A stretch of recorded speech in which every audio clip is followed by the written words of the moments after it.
Hello, everybody, and welcome to another episode of the Capital Gains Tax Solutions podcast, where we believe high net worth individuals and their professional teams struggle to find great capital gains tax deferral options.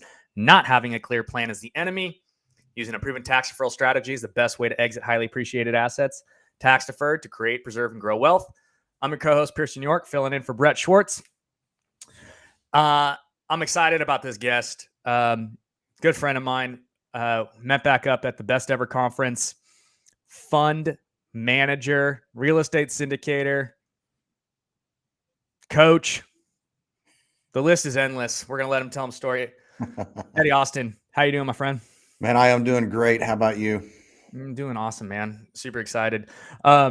So Eddie, let's hop right into this, man. Usually I like to do like a background and all that kind of stuff, but we got so much content today that I think we should just hop right into it, and we'll get to the story a little bit later. So yeah, absolutely. Here's the main topic for today, right? The difference between people going into single syndication assets versus funds. Right. There's a lot of stuff in the market going on right now. Let's talk about them. Let's define each of them, and then let's go the differences. Yeah, let's start with what's going on in the market right now. We've got the banks. We got a run on banks. We got tons of money in the street because of these banks and everything going on right now, and that's more the reason why. Anytime there's a problem, we need a solution. Well, that solution, in my opinion, is a real estate fund. Something that kind of looks like a bank, kind of resembles a bank. And because you're going to put money in it, and we're going to go out here and we're going to put that into multiple assets in multifamily. You can do a fund with for multifamily, industrial space, warehouse space. I've even heard people doing funds for cryptocurrencies now. Sure.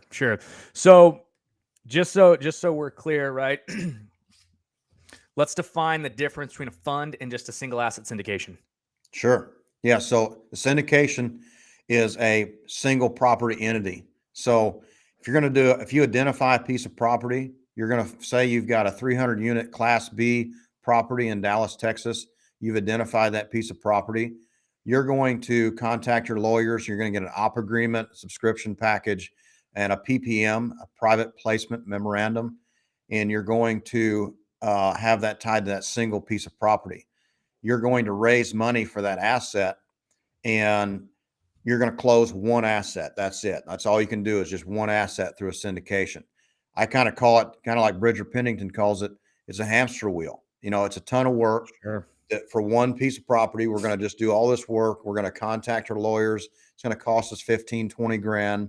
And all that money spent, you've got a ton of risk involved because it's one piece of property. It's not diversified. There's a big responsibility on you, the guy, the sponsor of the deal. And with that, here we go. We're relying on us being able to raise all this equity to close this opportunity. If we don't do that, because we're starting from scratch, then you could lose your relationship with your broker.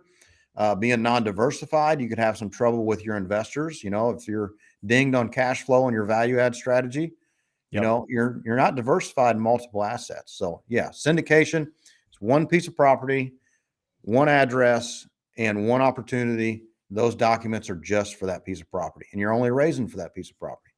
Yep. So the difference, just to simplify that, right? Summarize it, is when you're doing a syndication, you're pooling a bunch of people, friends, family, other investors' money together to buy a single asset. Usually it's a bigger asset. You're putting usually 35, 30, maybe 40% equity. The rest of it, you're putting debt. And, your returns are directly correlated, causally correlated with that asset and how well that asset performs. So if that asset tanks, your investment tanks. Absolutely. Conversely, the fund, right, allows you to diversify because you're putting it in, right? You're getting typically a set return, depending upon how the fund is structured, right? An equity fund versus a debt fund, and so on and so forth, right? Right. I think for this particular purpose, we're talking about a debt fund. Am I off there? No, so you'd be essentially an equity fund. So for instance, my funds are usually a 8% preferred return and 70/30 on the waterfall or carried interest to the investor.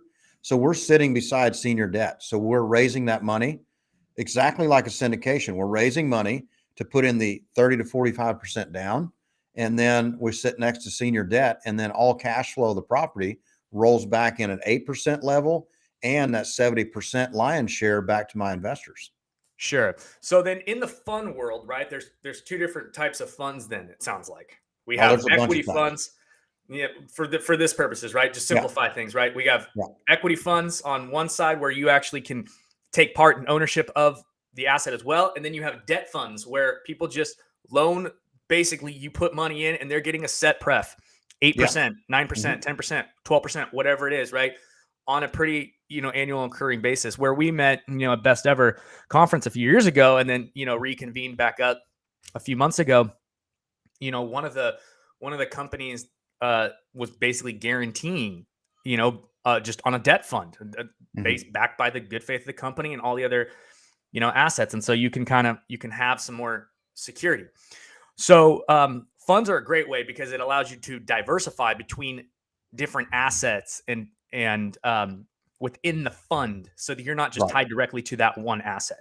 Correct. Um, So now, however, you're in charge of writing your PPM, your fund narrative. That PPM is the Bible. So if that fund sure, specifies that you're going to invest in um, North Carolina, South Carolina, Florida, Texas, on those areas, and then you've probably identified you're going to invest in the DFW area, Houston, North Carolina, and Charleston, or you're going to invest in Tampa, Florida, and then you're going to have a buy box, and in that buy box, you're going to have, we're going to invest in 300 to 600 unit count and size, so 300 doors per asset, up to 600 doors. And then we're probably going to spend 50 to 70 million dollars per acquisition, and it's a light value add. So you can't necessarily, structure a fund and then go out and buy a storage unit. You're going to have it sure. structured just for whatever you're going to go buy. Okay, so correct. So basically, you are saying, "Hey guys, here's the buy box, Yep. right? Here's the assets we're going after. If Hmm. they don't fit within our mission, right?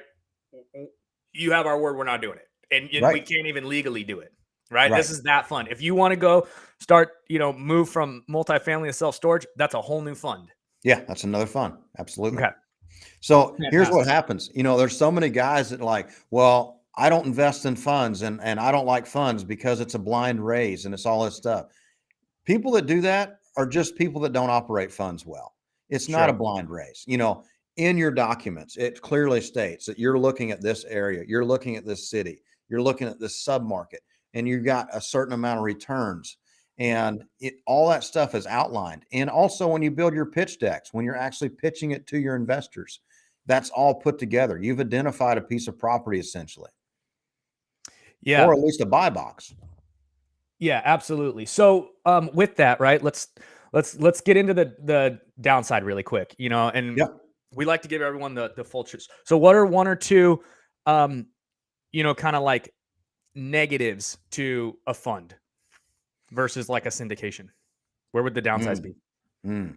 So let's start. I'm going to pick on this on the syndication model. I'm going to outline why I like funds better than syndication. From Okay. the top level, syndication, it's one single asset. Right. If you have a heavy value add strategy right out of the gate, you're going to have troubles getting that 8% pref back to your investors because the cash flow is kind of dinged. So Sure. you've got that problem. The next problem you have is you have to raise a certain amount of capital in a short period of time. With a fund, you've got 1 year to raise capital and go deploy that. Your lockup time is the same. Lockup time meaning most of the time a syndication you've outlined you're going to hold an asset for 3 to 5 years. You're going to do the same thing in a fund. And then the other negative, to my opinion, to the hamster wheel of a syndication is it's just not scalable. You're going to go spend all of your time raising equity for one single asset. Why wouldn't you build a vehicle to where you could raise a bunch of equity and then deploy that into multiple assets? Now you're diversified. And then if you got one property that's sucking on cash flow, then your other two or three in there are still paying your 8% pref. Sure. Yeah, that makes a ton of sense, right? What are some of the so those are the negatives for syndication, right? And some of the Yep. reasons why people might want to do a fund. Let's flip it. Why would some people might want to do a syndication over a fund? So a lot of investors sometimes they say, well, I don't want my money sitting on the sidelines for a year. So Sure. essentially you're raising money for a year. So again, it kind of falls back on the operator of the fund, the Of manager of course. that fund, because if you're an active buyer and you're actively grabbing assets and closing them, your money's not going to be sitting for a year. It's not going to Right. happen. So, yeah, there's some downside there. The other downside is they say, well, you have the ability to go buy assets essentially wherever you want, do whatever you want. That's the word on the street. Sure. Honestly, again, it falls back to your PPM. If the PPM states we're buying a piece of property in Dallas, we're buying a piece of property in Dallas. Right. So a lot of it, it sounds like in either case, you're Yeah, going to have trust. Trust is the foundation for everything because you said the right word. if your Yep. operator sucks in either one, you're screwed. Yeah, it all comes down to everybody asks me like, Eddie, what do you do about track record? What do you do about this? What do you do about the bank? It all comes down to people know, liking, and trusting you. You're right. And it doesn't matter if you do a syndication, don't matter if you do a fund. If you're a good operator and you're good at speaking to your investors to where they know, like, and trust Eddie, it's not a problem. Right. Yeah, absolutely. Um, let's talk about this idea of people who are investing in the funds. Mhm. How do you raise capital for your fund? Well, so right now, my target is people that's jumping out of these banks. You got the Silicon Valley Bank, they just pretty much went under. There's a lot of people, that bank's gone. There's a lot of people that's took money out of the bank because they're afraid of losing it. So there's a ton of money on the street. So right now I'm looking for retail investors, high net worth investors that have a ton of money that is just sitting dry. It's uninvested capital. Right. Matter of fact, Salt Lake City, I went there and there was a gentleman that drove a truck and he was trying to get a motel room. And when he was trying to get that motel room, he said, I don't know what's going on, but everybody here is that all the rooms are booked up. And I said, well, there's probably because there's a big real estate conference going on right now. That's why you can't get a room. He goes, real estate conference? Is that why you're here? I said, yes, sir, it is. Oh, cool. So what do you do? I said, well, I raise private equity through a real estate fund. And then I invest in real estate and not stock bonds and mutual funds. Really? Well, can you explain a little bit more? Yeah, absolutely. So essentially, I take a self-directed IRA, some type of 401k that they have a certain amount of money in that they can direct into an IRA or something like that. Or people that just have a personal high net worth, bunch of money sitting in a savings account, or institutions. But mostly for myself, I like helping the everyday person. So unfortunately, or not unfortunately, but right now our offerings are for accredited investors. So that person needs to be accredited.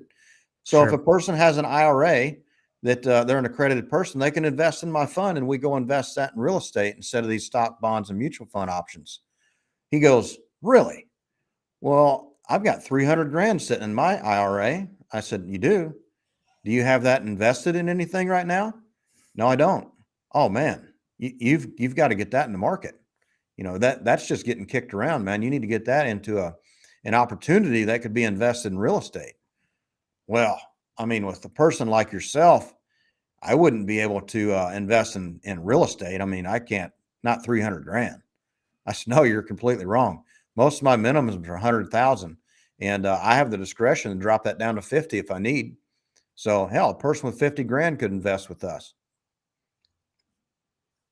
Yeah, that's super awesome because it gives people the ability who maybe don't have millions and millions of dollars to invest inside of and diversify right outside of just the S&P or your ETFs or whatever, right? Mm-hmm.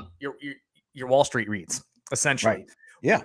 Something that's interesting, and this is where there's a lot of synergy between what we do, right, and between what you do, Eddie, is, I talk to a ton of syndicators, and one of the biggest challenges that they constantly tell me, I always ask them this question, like, hey, like, how much 1031 money do you leave on the table? And they're Oh like, man, millions, millions, millions. So millions. yesterday we just had a meeting with Brett Swartz Yep. about this because we personally have had trouble with 1031 members trying to get in our funds because they've ran out of time. Right. And, at that time, we need to flip that around. And the answer to that is we need to get in front of these operators and educate these operators and these people selling businesses to do the DST. And then the DST can invest in the fund.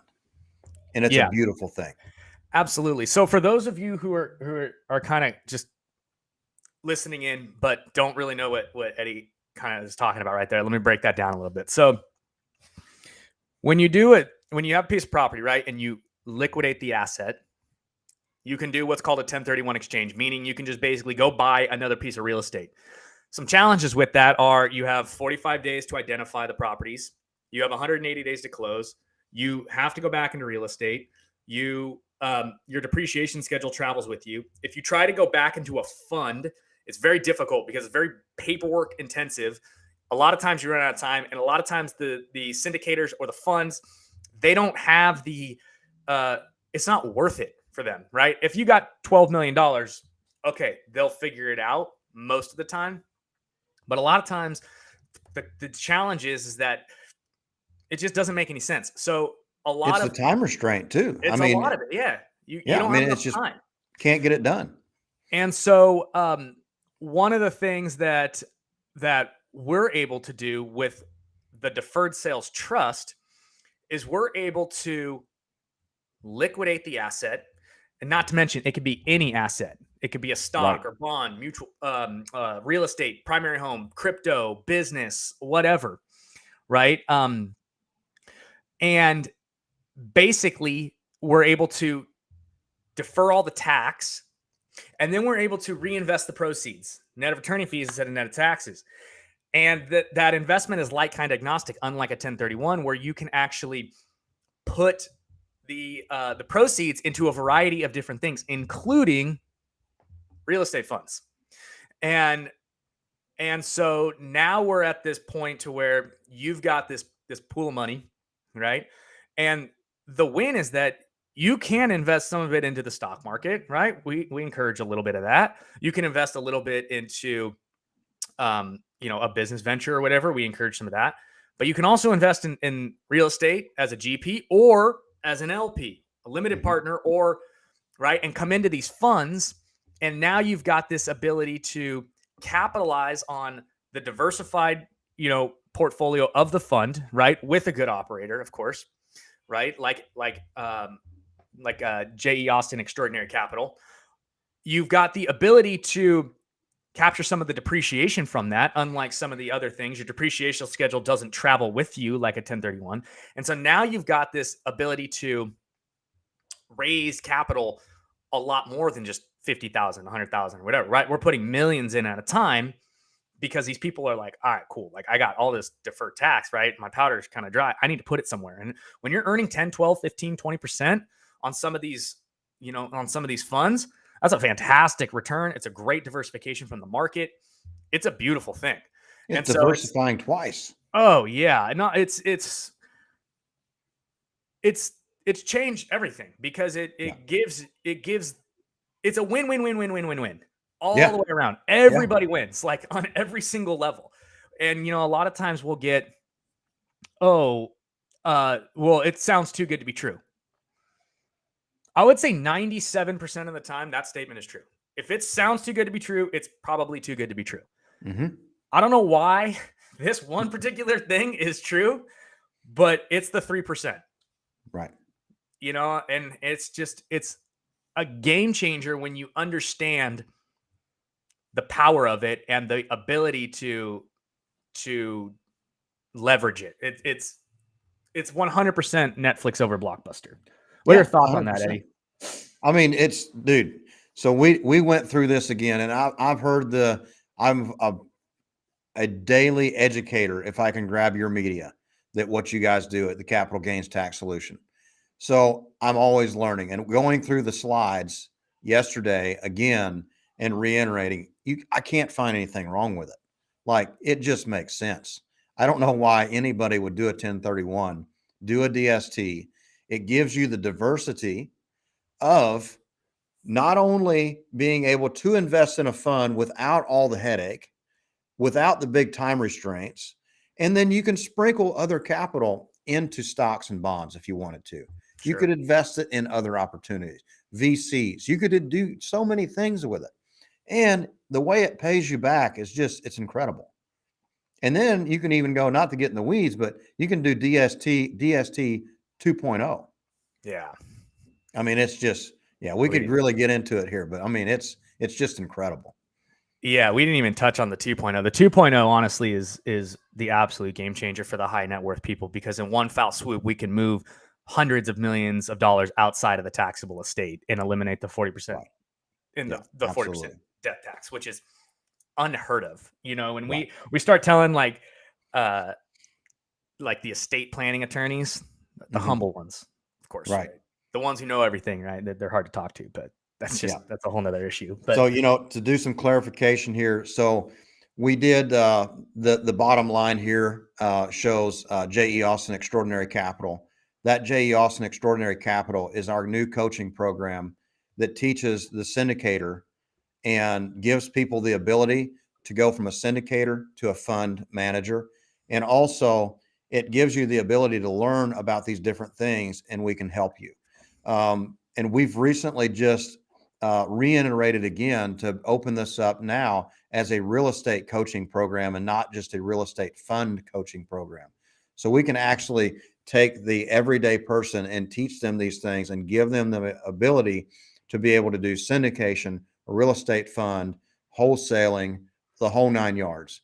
Now, I'm a fund manager. We're in between real estate funds at this time, unfortunately, but I also am the VP of Investor Relations and partnered with Hampshire Capital.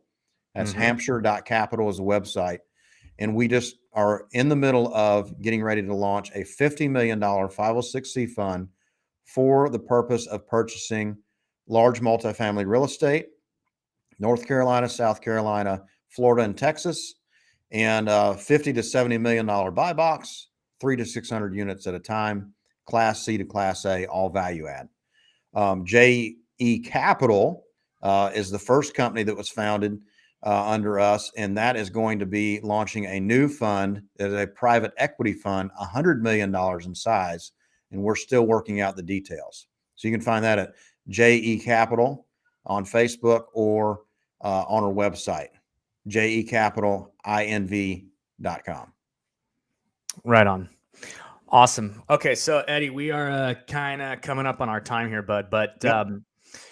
for those of you who want to learn more about the deferred sales trust and building a tax deferred exit strategy, if what we said resonated with you guys at all, go to capitalgainstaxsolutions.com. You can learn more about the deferred sales trust there. Obviously, keep watching our YouTube videos and our podcast. Hit the like button, subscribe button, notification bell, leave a comment, share with your friends, do all the interweb things that the cool kids are doing now.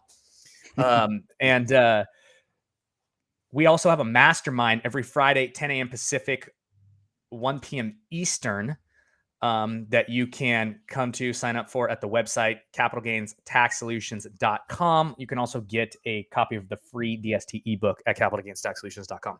So if you've got an exit coming up and you're worried about the capital gains tax, give us a shout. We will help you. We have tons of awesome friends like Eddie who have amazing deals that we bring all the time.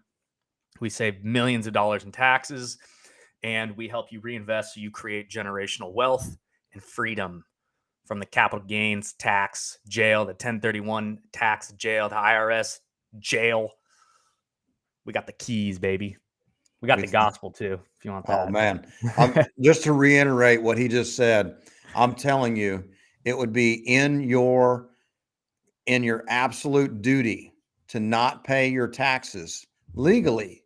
Amen. And get a hold of Brett and Pierce at Capital Gains Tax Solutions, because I'm telling you, when you go through the slides and learn about it, the things that you can do legally, it's not you're not illegally removing taxes.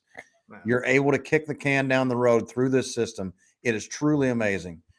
You've got to go check it out. Watch their media. Appreciate that, Eddie. Okay, where can people find you? I got extraordinary.capital for your coaching program. So all of my social media is either Eddie Austin. So Facebook's Eddie Austin, LinkedIn is Eddie Austin. On Twitter, it's Eddie Austin BEX, which for me is Be Extraordinary. And Instagram is Eddie Austin BEX. You can find me on YouTube, Eddie Austin. Awesome. All right, guys. So go find Eddie Austin on the interwebs over there.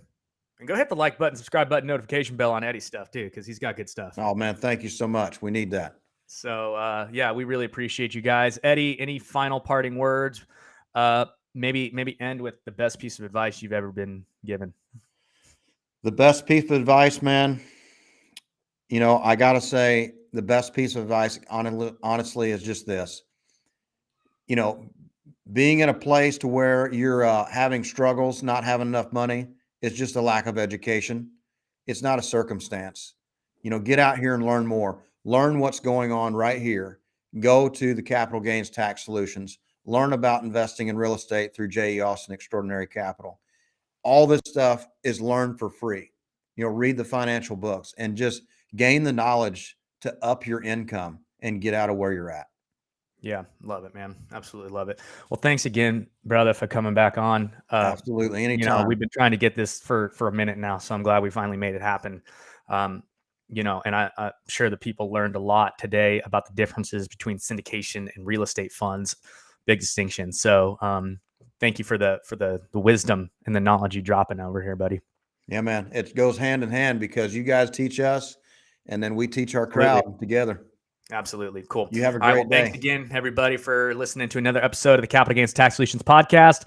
As always, we believe high net worth individuals and the professional team struggle to find great capital gains tax deferral options. Not having the plan is the enemy. So get educated, get a plan. Go check us out. Extraordinary.capital, Eddie Austin on all the interwebs, capitalgainstaxsolutions.com. Thank you guys for hitting the like button, subscribe button, notification bell. Really helps us out. We love you guys, and we'll see you on the next one. Bye now. Be extraordinary, buddy.